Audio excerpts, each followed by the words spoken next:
नमस्कार।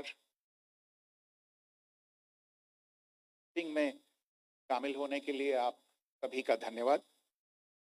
जैसा कि आप सभी जानते हैं, 22 अप्रैल 2025 को लश्कर तैयबा से संबंधित पाकिस्तानी और पाकिस्तान प्रशिक्षित आतंकवादियों ने भारत में जम्मू और कश्मीर के पहलगाम में भारतीय पर्यटकों पर बर्बरतापूर्ण हमला किया। 25 भारतीयों और एक नेपाली नागरिक को कायरतापूर्ण मौत के घाट उतार दिया गया। मुंबई के 26 नवंबर 2008 के हमलों के बाद यह भारत में हुई किसी आतंकवादी हमले में मारे गए आम नागरिकों की संख्या की दृष्टि से सबसे गंभीर घटना है। पहलगाम का हमला अत्यधिक बर्बरतापूर्ण था, जिसमें वहां मौजूद लोगों को करीब से और उनके परिवारों के सामने सिर पर गोली मारी गई। हत्या के इस तरीके से परिवार के सदस्यों को जानबूझकर आघात पहुंचाया गया। साथ ही उन्हें यह नसीहत भी दी गई कि वे वापस जाकर इस संदेश को पहुंचा दें। यह हमला स्पष्ट रूप से जम्मू और कश्मीर में बहाल हो रही सामान्य स्थिति को बाधित करने के उद्देश्य से किया गया था। चूंकि पर्यटन फिर से अर्थव्यवस्था का मुख्य आधार बन रहा था, इस हमले का मुख्य उद्देश्य इसे प्रतिकूल रूप से प्रभावित करना था।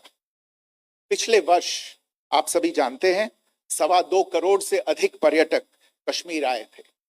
इस हमले का मुख्य उद्देश्य इसलिए संभवतः यह था कि इस संघ राज्य क्षेत्र में विकास और प्रगति को नुकसान पहुंचाकर इसे पिछड़ा बनाए रखा जाए और पाकिस्तान से लगातार होने वाले सीमा पार आतंकवाद के लिए उपजाऊ जमीन बनाने में सहायता की जाए।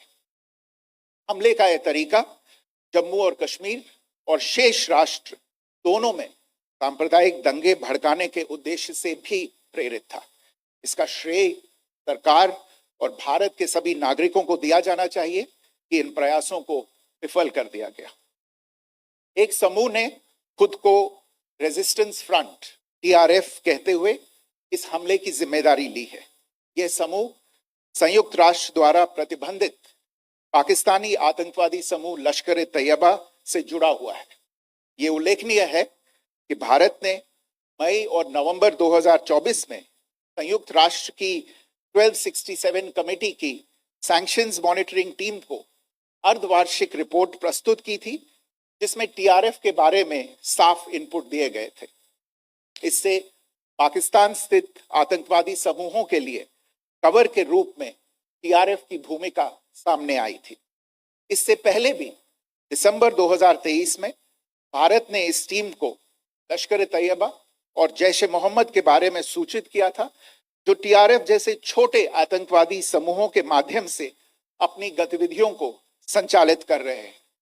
इस संबंध में 25 अप्रैल को यूएन सिक्योरिटी काउंसिल प्रेस वक्तव्य में टीआरएफ के संदर्भ को हटाने के लिए पाकिस्तान के दबाव पर भी ध्यान दिया जाना चाहिए।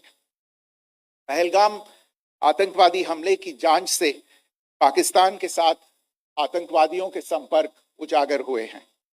रेजिस्टेंस फ्रंट द्वारा किए गए दावे और लश्कर ए तैयबा से ज्ञात सोशल मीडिया हैंडल द्वारा इसको रीपोस्ट किया जाना इसकी पुष्टि करता है।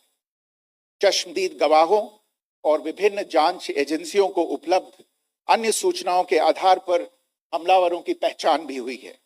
हमारी इंटेलिजेंस ने इस टीम के योजनाकारों और उनके समर्थकों की जानकारी जुटाई है।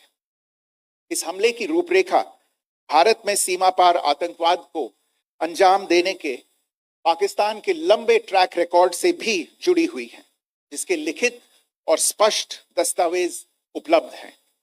पाकिस्तान दुनिया भर में आतंकवादियों के लिए एक शरण स्थल के रूप में पहचान बना चुका है।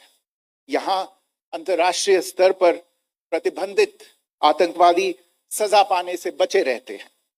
इसके अलावा पाकिस्तान ने इस मुद्दे पर विश्व और फाइनेंशियल एक्शन टास्क फोर्स जैसे अंतर्राष्ट्रीय मंचों को जानबूझकर गुमराह करने के लिए भी जाना जाता है। साजिद मीर का मामला, जिसमें इस आतंकवादी को पाकिस्तान ने मृत घोषित कर दिया था और फिर अंतर्राष्ट्रीय दबाव के परिणाम स्वरूप वो जीवित पाया गया, इसका सबसे स्पष्ट